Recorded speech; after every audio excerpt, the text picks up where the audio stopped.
Hello বন্ধুরা, আমি তিরুপতির second part নিয়ে চলে এসেছি। এতদিন ভিডিও দিতে পারি না, আমার ভয়েসটা এখনও পর্যন্ত খারাপ, ঠান্ডা লেগে আছে।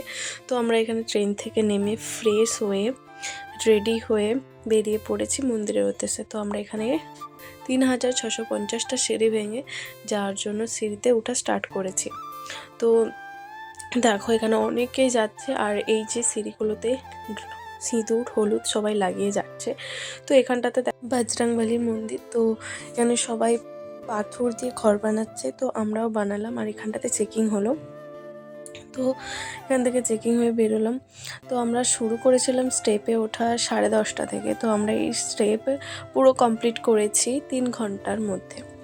তো স্টেপে যাওয়ার পর কমপ্লিট করে আমরা ওখানে যে ফ্রিতে লকারে জিনিসপত্র রাখা যায় ওখানেই আমরা ছিলাম। তো ওখানে আমরা আমাদের ব্যাগগুলো কালেক্ট করে ওখানে রেখে আমরা আবার বিকেলে রওনা হয়েছিলাম মন্দিরের উদ্দেশ্যে। তো আমরা এখনও পর্যন্ত মন্দিরে পৌঁছতে পারি না, সিঁড়ি দিয়েই উঠছি।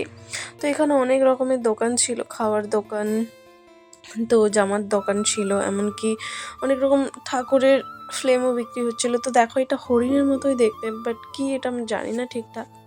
তো এই যে বড় হনুমানজির মন্দিরটার কাছে আমরা এসেছি। তো আজকের মতো এতটাই, আবার থার্ড পার্ট